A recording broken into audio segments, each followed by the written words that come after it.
What inspired you to invent the first smartwatch for the blind?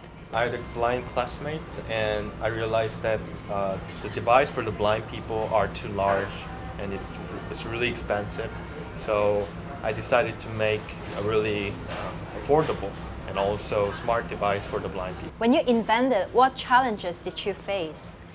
Due to make an affordable device, we need to make affordable technology. So that was the first challenge, and we solved it.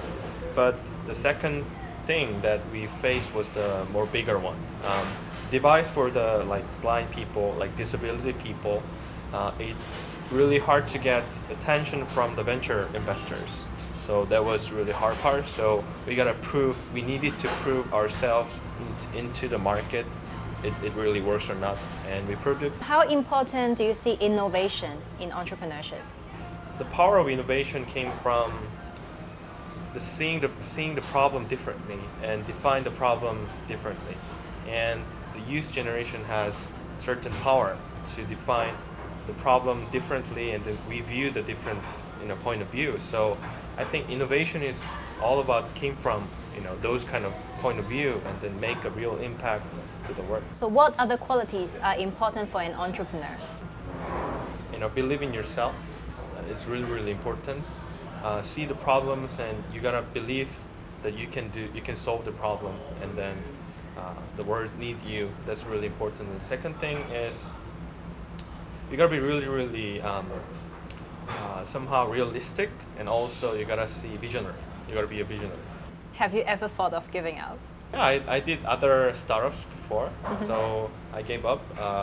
But I felt like I didn't give up because I'm keep doing these kind of things. So even if I would say it's choosing different directions. So how do you see about the entrepreneurship in South Korea? In South Korea, like China, I think government really try to drive the innovations to the society, and I could feel it.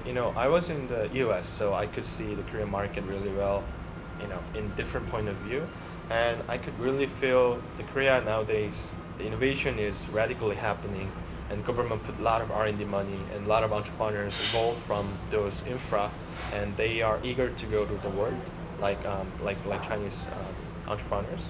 So I feel like it's more globalized these days. Comparing to the US and South Korea, which one is a better environment for entrepreneurs? I think definitely US has the largest.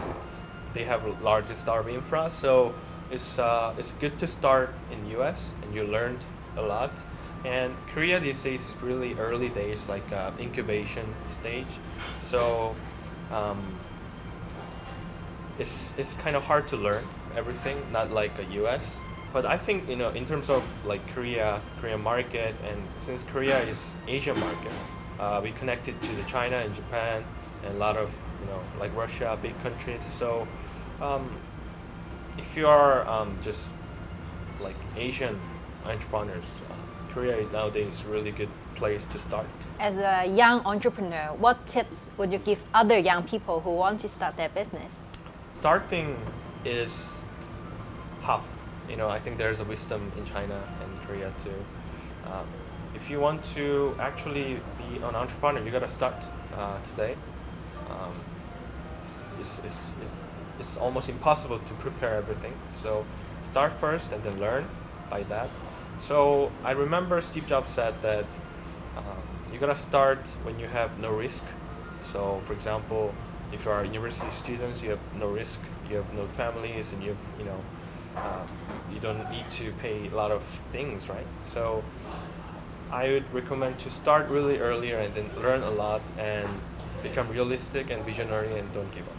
Just take action. Yeah, take care. Thank you very much, Eric. Thank you.